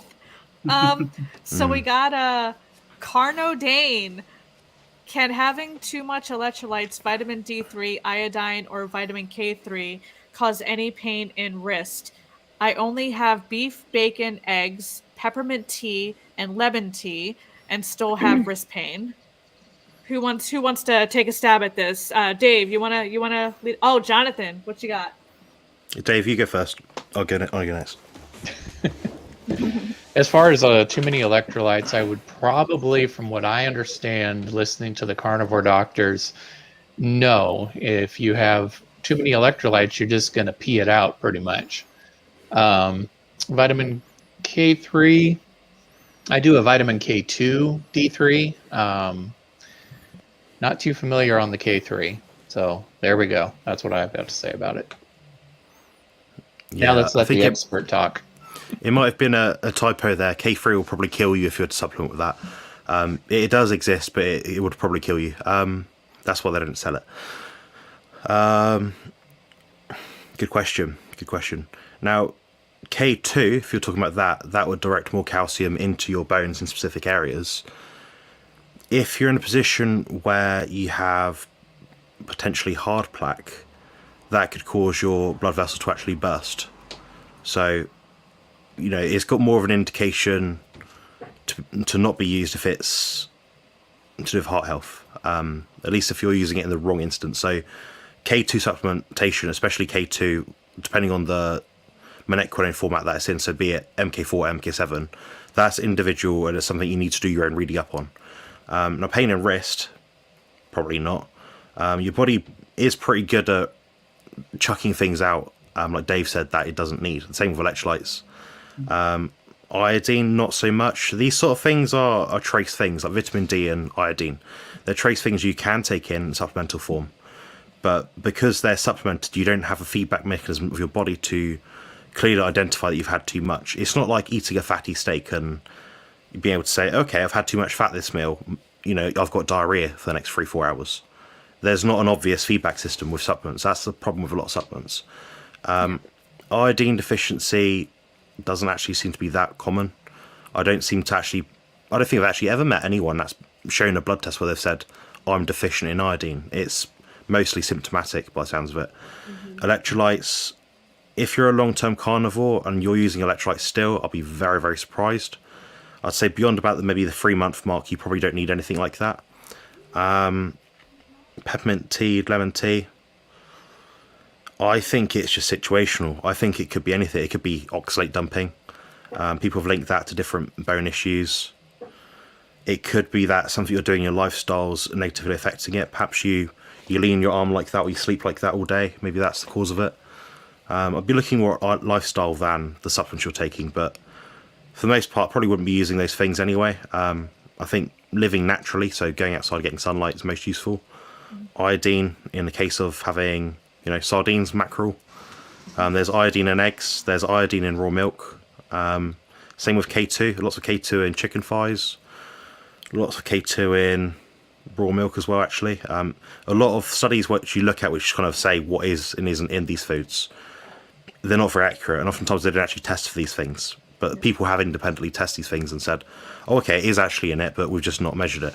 So yeah, that's kind of it for me on that kind of question.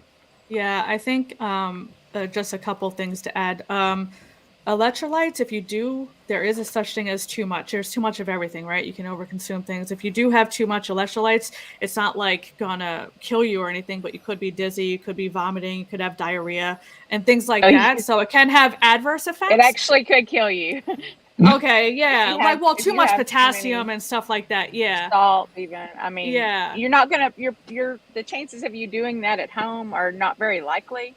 But I'm in a world where we give things through IV, so I can't say that too much electrolytes won't kill you, because it definitely will. That's what I was talking about, like at home, like just the average person just taking a supplement, an electrolyte supplement. Yeah. I actually had dangerously low potassium many years ago, and I did almost die. But just a normal everyday person just supplementing with electrolytes while eating, that's really what I was talking about. But good point, Kim. But yeah, I know. I'm sorry. I'm not. I'm not being critical. That was a good point. But yeah, I was just talking to everyday, just pounding a supplement. But at the most people will have like diarrhea, dizziness, vomiting, and stuff like that. I also wanted to point out with the recommendations for all these nutrients like vitamins, minerals, and just everything out there with the guidelines and recommendations. Similar to vitamin C, which vitamin C is in meat, contrary to what the USDA says, but similar to vitamin C, those recommendations are based off of a high carb diet. So they're not based off of how we're eating with carnivore, ketovore. So I would use my logical thinking and say if we're eating a primarily meat-based diet and very minimal, if any carbs at all in our diet, the same would hold true for other vitamins and minerals as vitamin C. So glucose affects the absorption and absorbability of vitamin C. So we don't need as much vitamin C with the removal of carbs or glucose. So I would think the same would hold true for all these other vitamins and minerals. So if you're following a predominantly meat-based diet, you truly, in my opinion, don't need as much as the recommendations and the guidelines say you do, because you're not having that glucose component that's going to affect the absorbability of those vitamins and minerals. Again, it's just my opinion, but logically thinking, I would think the same would hold true for some of these other supplements and minerals. Nicole, and I have to add that I'm sorry. No, Karen. That none of us are actually giving medical advice here, Correct. regardless of our titles or our jobs outside of here. Correct. Just because, I'm sure most of you know that, but we can't really give advice. We can just give our opinions. But in my opinion, out of those things that you've listed there, for wrist pain, I would think it would probably be more likely to be something that you were consuming. Maybe your body doesn't like the peppermint or lemon tea. Maybe you have something in your bacon that's an additive, or, who knows? Or maybe your body doesn't like eggs. You could have a intolerance to eggs. Who knows? I think that's why the carnivore diet is so good, is because it's really like the ultimate elimination diet. But I would start with the peppermint tea and the lemon tea and take those out. And I agree. As far as the other things, I don't know that they're necessary, but if you feel better with the electrolytes and the vitamin D3, K2, if you feel better with that, I don't think there's any problem with it. But I definitely don't think that it's the beef causing the problem. So you may need, if you still have wrist pain, you may need to go down to like a lion diet for, a little short amount of time, and then kind of add one thing back at a time, just like we all know to do on any elimination diet. I might put the yolks in. Maybe you do have an egg intolerance, and just leave the whites out and just try the yolk and see if that works. Jonathan, did you have something to say? Yeah, I mean the intolerance probability of someone having an intolerance to eggs is like 1%. It's very, very, very slim. But yeah, you could try getting rid of the white and just having the yolk still. Yeah. So what I wanted to ask Nicole, so what you're gonna know? What is the RDA for potassium? Oh, I don't know that off the top of my head. Do you know, Kim, off the top of your head? I'm sorry, the recommend daily announced For RDA potassium. for potassium. Yeah. I don't know off the top of my head. Let me look it up real quick. Oh yeah, I was looking it up. It's also. 4.7 grams. Okay. Yeah. Yeah. It has 1,600 to 2,000 micrograms. Or milligrams, sorry. Yeah, they've recently updated to 4.6 grams. Okay. I take in through my, there's a point I'm trying to make. So I take in through my diet around 2 grams per day. So less than half of the RDA of potassium. I'm very heavy and I go to the gym. So that tells you how far off those other RDAs can possibly be. Right.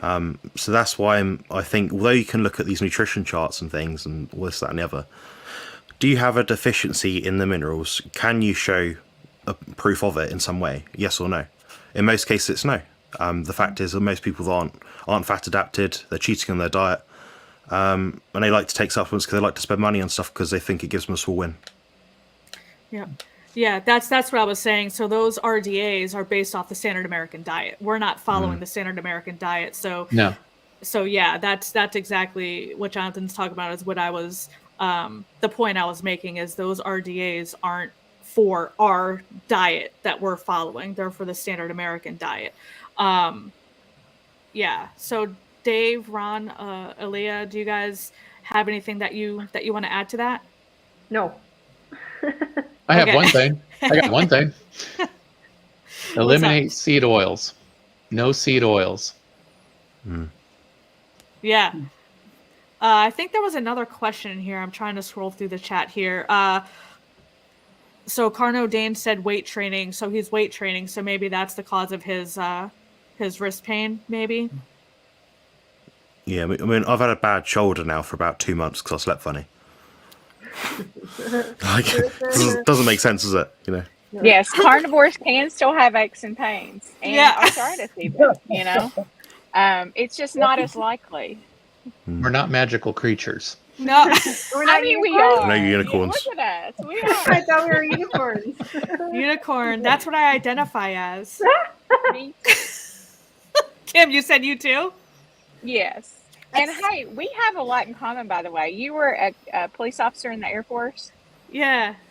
I was in the Air Force for a short time, but I was basically, this will make sense to you. I was the head red rope of the entire police squadron before I left. Fancy.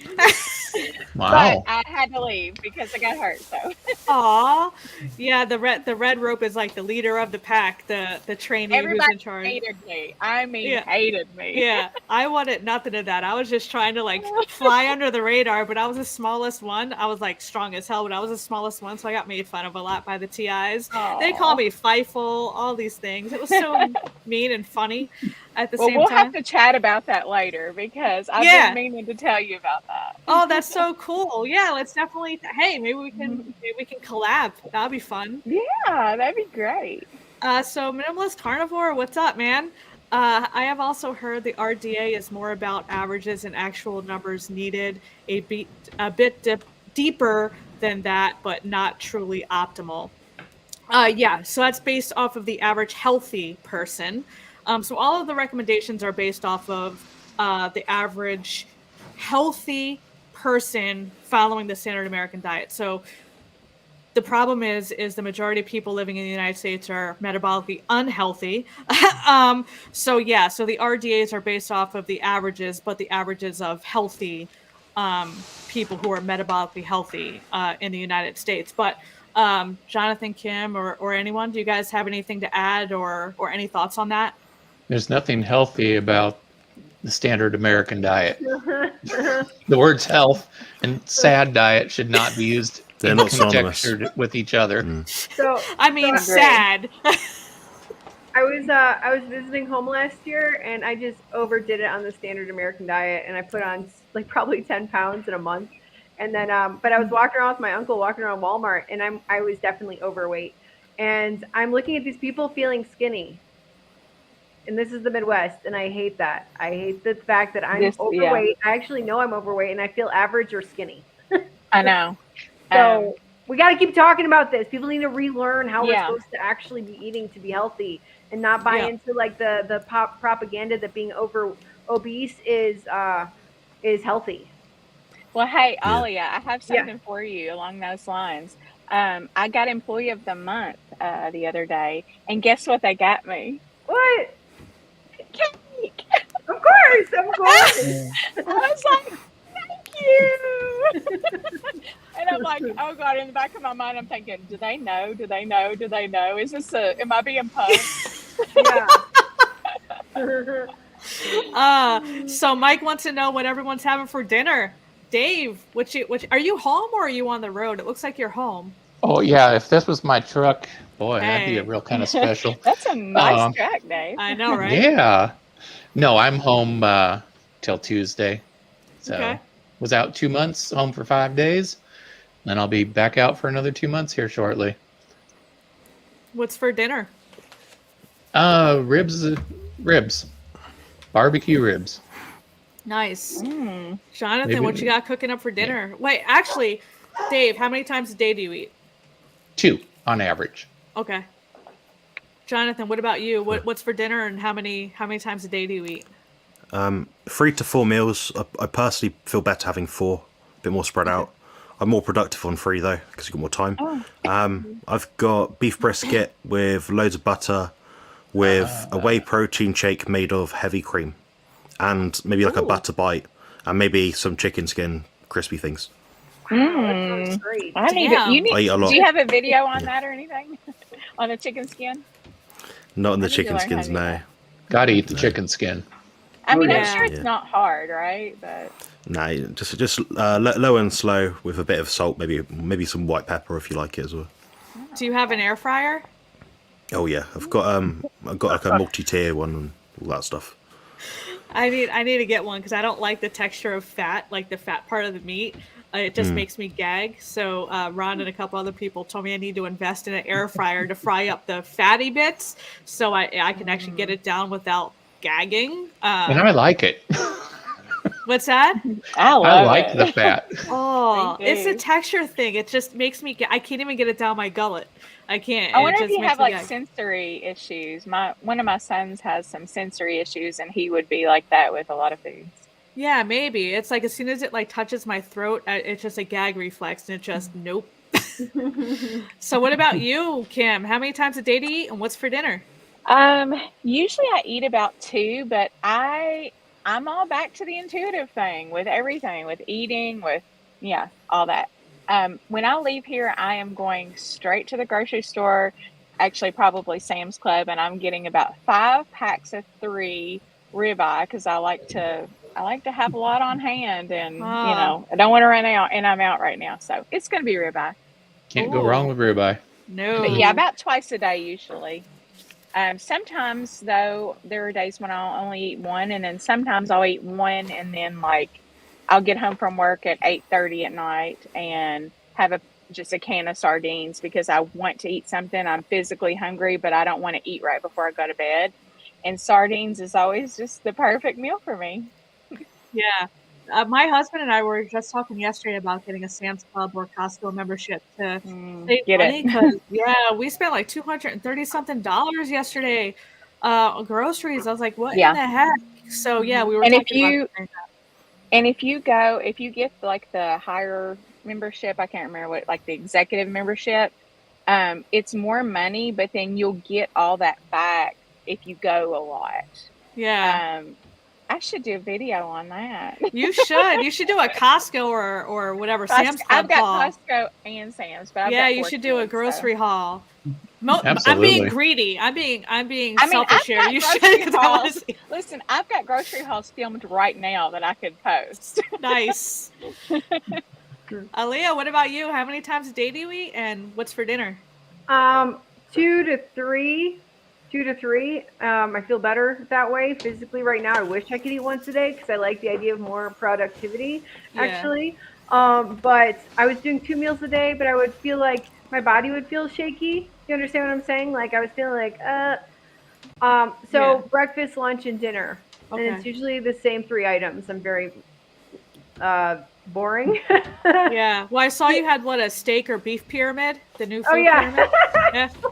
Yeah. No, my husband had this great idea one day. I thought he was totally nuts. Is to get pork belly and get the butcher to grind it. So he grind it up 2 times, and he make like these little nuggets.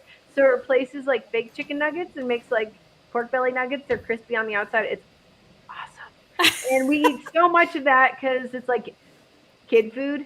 Yeah. It makes the kids happy. Or you like roll it up like a hot dog. So that steak or eggs is for dinner. One of those things. Nice. What Yeah. about you, Ron? Outside of spending 2 hours in the gym, how many times a day do you eat, and what's for dinner? 2 years after eating carnivore, I dropped down to 140 pounds. And after I started joining the gym, I started eating more. And especially the last 9 months, I've been eating, 2 or even 3 meals a day. Okay. But today, it's reached the point where I can't put another fork in my mouth. So today I'm not eating. Nice. Fasting today. days. Yeah, I've had days like that. Usually I'm too mad. Similar to Aaliyah, I was trying to get to 1 meal a day. I was almost there. I had 1 meal a day earlier this week, but I had a little snack, so I guess I wasn't so mad. But I typically am too mad. And today I am having 2 beef patties with bacon and cheese. I cook them in the oven, one, because I hate cooking and I don't like standing over the stove, but I put butter on top of the beef patties so they simmer and cook in butter, and it's so juicy and flavorful. So that's pretty much what I'm having for dinner. That works. Yeah, I think there's a lot more questions in here. Okay, so we got frozen hard-boiled eggs. Yeah, who mentioned frozen hard-boiled eggs? Was it someone on this stream? I heard it. Caramel Mike. Is that who I heard it from? I think that's where I heard it from. That's what I'm remembering. Yeah, it was Carnivore Kip. Someone mentioned frozen hard-boiled eggs, and I've never done that before. Has anyone tried freezing their hard-boiled eggs? Mm-mm. Probably, but I can't remember doing it recently. Oh, you I think haven't. you I have? didn't even know that was possible. I guess you would have to peel them for sure, right? I think you cook Yeah, it's them a and pain then in you the freeze backside. them. Do you cook them and then you freeze them? I mean, Yeah, you that's freeze them the straight shell away. would burst. Wait, so you don't cook them, you just freeze them? No, so shell no, would so burst, some wouldn't it? people, what some people have done is they've frozen the whole egg uncooked. Okay. Oh, Then what they've done is then opened the shell, cut it up, then put that on the pan. So you get these like mini, like boiled eggs. I don't know what you call it, but where you get a boiled egg and you just cut it in segments, and you can people like put them in sandwiches and stuff. So Oh, interesting. oh, I've never. So thought to it's do a that. fancy way of doing eggs, basically. Interesting. There's a good question for all of us. What's your yeah. favorite way to eat eggs? Oh, I Wow. like soft boiled eggs where the yolk is still runny, toss some salt on it, and I can't eat an uncooked white, so I just eat the yolk. That's my favorite way. interesting. What about you, Ron? Well, I beat up eggs and pour it in my hot waffle iron. I use it for bread. I dip it in fat. It's perfect. I love it. So you like the dippy eggs? Well, I like to dip them into the fat because they come out like a waffle. Interesting. Okay, True. it's interesting. What about you, Kim? Well, I'm actually not a huge egg person. Get off my the functional- stream. My functional medicine doctor actually told me from one of my tests that is, I think it's just garbage test, that I was, sensitive, not necessarily allergic, but that I had a reaction to eggs. I think she's full of it, but because I don't have any kind of symptoms when I eat them, I Huh. just don't love them. But I'll absolutely eat one if I need a quick meal. I do tend to like. I don't want any runny eggs. I want my eggs if they're scrambled. I want them dry, nothing runny at all. And then I like hard boiled eggs, but I put them in the pressure cooker, and it makes them so easy to peel. It's like the best thing ever. Oh. And you have to have just the right times, which I happen to have in a video. Go on. subscribe to Kim's video. Subscribe to all of us. Yeah, subscribe and like Yes, all of for us. sure. You'll Everybody. learn something from everybody. Yeah, we all have So different what about viewpoints. you, Jonathan? What's your favorite way to eat eggs? I've got a quick question for Kim. Was that a hair mineral analysis test? No, I No. haven't had that. That's one of the only tests I haven't had. Yeah, I don't have should that one. Do something on my different tests I've had too. I'm just coming up all kinds of ideas. Write right? that down. No, it was a blood, an IgG blood test, I think, Oh, okay, fair and enough. Yeah, for foods. And it was, I mean, they're really like, it's kind of junk science, really. I hate to say that, but if you're a firm believer in them, then okay. But like even Dr. Berry says that's nothing. I've asked him specifically, and he said it's garbage. So I don't know. I don't know if it's right or not. yeah. My eggs. I like poached eggs. And one little tip for deshelling a hard-boiled egg is once it's cooked, put it into ice cold water into like a shaker. You know, like these protein shakers, those big ones that bodybuilders have. They just shake it around until the whole surrounding of the egg is cracked. Then when you peel it off, it just zips off, Oh. and it will That's a will good save you idea. time. It will save you time. It's the quickest way to do it outside of having like a machine do it for you. A machine? A machine? Where are you Yeah. getting A that? machine. What machine do you speak of? I don't know. It's probably really expensive. I'm not buying a Yeah. machine to break my. You should invent it. You should invent that I should machine. invent it. Yeah. Jonathan's egg machine. Yeah, I'll invest. So, Well, Jonathan like- used to be a YouTuber, but now he just does his egg stuff. You know, we'll he see him on. pedals his egg machine. We'll see him on Shark JML Tank. or whatever it is. Shark Tank. Yeah, that's it. I like scrambled. I can't the runny yolks. It just upsets my stomach. I need a cooked yolk. I can't eat uncooked yolks. It's not pleasant for me. So it's either that or I like omelets. I like getting some ground beef and cheese and just making like a hearty omelet out of that. Yeah, so it's either scrambled or I'll just make omelets because it's easy. What about you, Dave? Since you asked the question. My all-time favorite's going to be soft poached eggs, and especially at restaurants, because you can order what I call carnivore soup anywhere in the world, Huh. and you're getting a bowl of soft poached eggs, and then adding whatever meat is on the menu, chop it up, mix it all together, maybe put a little hot sauce in there, some Redmonds. You got carnivore soup no matter where you go. Interesting. Oh wow. Yeah, so we got a question about steak. Carno Dane can't make up his mind. What's the best steak to eat? Well, we had ribeye mentioned. Ribeye, hello. Ribeye's got my vote. Yeah, Is there any other steak? I'm not sure. My vote would be ribeye. Does anyone have Ribeye. any other preference besides ribeye? Well, if you're going for cost, flat iron steak's pretty good too.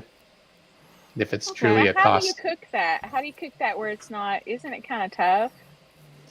You cook it in a lot of butter or tallow or whatever you're going to use for an animal fat source, and no, it's not tough at all. Huh.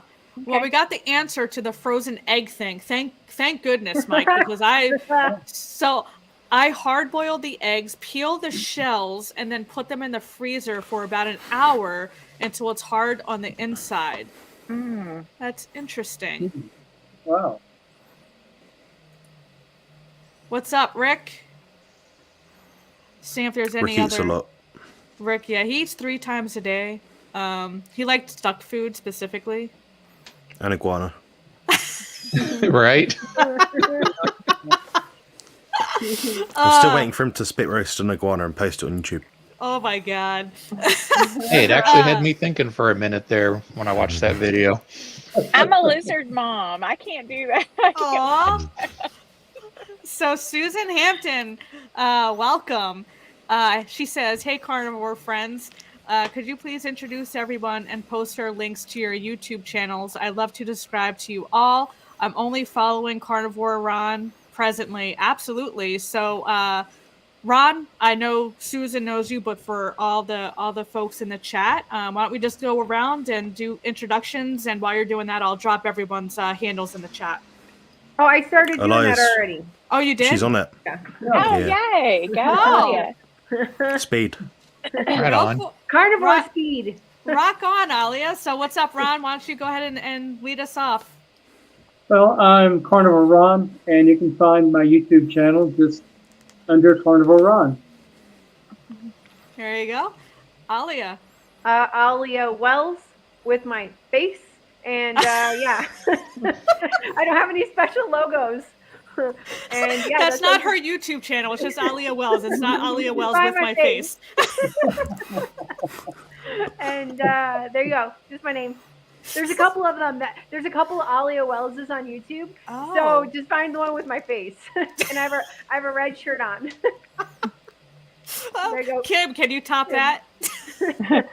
No, not at all. But I do agree. There are a lot of Alia Wilsons because I've looked several times trying to find her. Interesting. So let's see here. I am Kim. I'm like, Kimberly Lane is not that's my first and middle name. And the whole BSNRN thing, I had that on there, and now I'm like, I want a carnivore name. Should I change my name, y'all? Like, Wow. I don't know. I kind of like stumbled into this, so I wasn't really fully prepared. I still have like a beach scene as my banner or whatever it's called. That's good. So yeah, it's at Kimberly Lane, BSNRN. Jonathan. I'm Jonathan. Don't spell my name like that because you'll probably get blocked. I've got a very low tolerance of people that call me John as well, in case anyone hasn't Is that not realised how you yet. spell your name? Yeah. Is that not No, how you spell your name? Oh, I'm sorry. Nah, I don't like being called John. That's the main one. Oh, God. Oh, okay. God forbid. Yeah, Jonathan. I'm competition consultant on YouTube. I've got a red shield-shaped logo. Been YouTubing now for about 9 months. I focus mainly on the carnivore diet and bodybuilding / body composition / fitness. What else do I do? Yeah, try do not to say stupid interviews? things. Do interviews, lots of presentations, lots of talks. Try to be helpful. Try not to be mean to people. That's about it, I think. I'm still quite new to this, so don't expect too much. Yeah. Same. I'm going to follow you, Jonathan. I think I'm following everybody else. Oh, thanks. Yeah, I'll check you out now as well on my mobile. Yeah, same here. Everyone on the stream will subscribe to everyone if we're not already. But Oh, absolutely. I need the subs. Yeah, Dave, introduce yourself, Dave. Hey, I'm Dave, carnivore werewolf. And I spelled that At wrong. carnivore also. werewolf. Well, you have interesting content. You're a trucker, so you do carnivore on the road, right? So that's I do an interesting carnivore take. on the road. I'm a Yep. 7-year ex-vegan. I try to coach wow. people the best I can if they have questions, and I try to put entertaining content out there with my travels across the country doing this. And Yep. Dr. Barry does mention you at times because I've heard that's how I found you. Nice. Anybody Yes, he that does. Dr. Barry mentions, I'm like, Dr. Barry commented on 2 of my videos. I was like, "You watch my videos? Cool." oh my God. He watches more than people think. I know. I can only hope. So I'm Nicole. I'm a nutrition talk from a former fat girl. I do a lot of reaction videos to provide education. I am a certified nutrition and exercise nutrition coach and specialist. So I do go against the grain when it comes to promoting the low carb lifestyle. So everyone, Leah put all of our handles and YouTube channels in the chat. So definitely please check out our channels and drop a sub if you choose to do so. It definitely helps us all grow and helps us spread the word of this way of eating and just helps the community grow. So does anyone else? We're coming up on 2 hours here. I don't see any Wow. other questions in the chat. Wow. So we can like go Has around anyone the got horn. scurvy yet? No. I do. I think we're all dying. Yeah. Yeah, I think. Can I put 2 plugs in? Go can I for plug it. in Yeah, here? I was going to say we can go around the horn and give some alibis. So we can start with you, Alia. Oh, I was just gonna say Tuesday night, 7:15. I will be live with Carrie at Homestead How, Okay. and I saw that. next Sunday at That's awesome. 1:15 my time, I'm gonna be with Jonathan and his partner, and we're gonna talk about carnivore diet and kids eating carnivore and etc.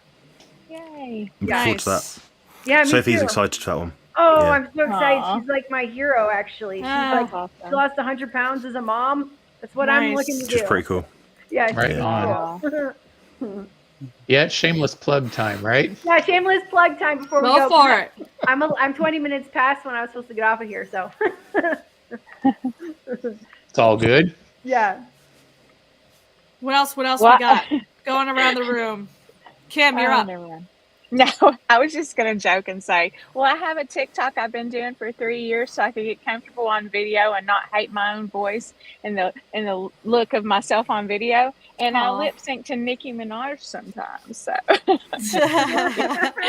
just joking. I'm a big jokester. That's awesome. Jonathan, you got any plugs?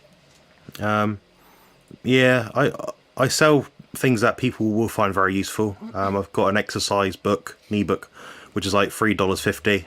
If you haven't bought it, I'd be quite amazed if you haven't. It's very useful to most people if you're looking for specific exercise to do, perhaps body weight, training in the gym, using different equipment. What else do I do? Training plans, diet plans, coaching, consultations, all extremely affordable. The next nearest qualified person to me that I've seen online is about 3 times more expensive than I am. And they're actually less qualified and less experienced than me. Good thing. Wow. I think it's just where it is over here. It might just be, I don't know, the market, I don't know. But yeah. Try to give people the help that they need for a football rate. Nice. Great. What about you, Dave? Me, my shameless plug, I design carnivore shirts. CarnivoreWerewolf.com. That's And I'm biased, but I say I've got some of the best designs that are out there. And I keep them low cost. I don't go for Nice. the high profits like some people. I want everyone to just be able to spread the word. Yeah, his shirts are pretty cool. I see you posting new shirt drops on the old IG. So his shirts are pretty cool. I'll have to check that out. Yeah. See, I'm plugging for you, Dave. You're welcome. So I guess my shameless plug is I have a lot of stuff coming up, but on Tuesday night at 7 p.m. Eastern Standard Time, I'm doing a live interview with Everyday Carnivore, Jeff. So Right please pop on if you're Awesome. free. And similar to Jonathan, I do one-on-one coaching, but I did just launch my low-carb program. It's membership, kind of like a mini course, membership-based, so subscription-based. And you can go through the mini course, all my recipes, guides, all that stuff. And then you get monthly video group coaching calls to, help people transition and, live the low-carb lifestyle in a healthy way. So that's my shameless plug. But yeah, I don't see anything else in the chat, so we're gonna go ahead and end the stream here. We've been here for about 2 hours. It flew by. Wow. It went by Wow. fast. It did. It did. But it's been great talking to all of you. Yeah, absolutely. And you. Yeah, same. Yeah, And all this of was- you. Oh, speaking of everyday, Yeah, I knew you meant that. I knew you meant that. I've heard this all my life. speaking of Jeff, Everyday Carnivore, like I said, we're chatting Tuesday night. So yeah, thanks for tuning in. You can catch the Awesome. replay, Jeff. Yeah, Jeff's cool. Jeff's cool. Awesome. Let's do Yeah. this again. This was fun. Yeah. Yeah. Let's do this. We'll do this again. We'll do this another Sunday, same time. So we'll talk offline and get another stream going. But yeah, thanks for hanging out, and thank you for everyone who joined us in the chat for spending your Sunday or Monday, wherever you are in the world. Thanks for having me. Hanging out without us. Yeah. Yeah, thanks for inviting me, guys. Thanks, Awesome. Cheers, guys. Appreciate that. Bye. See you all later. Bye.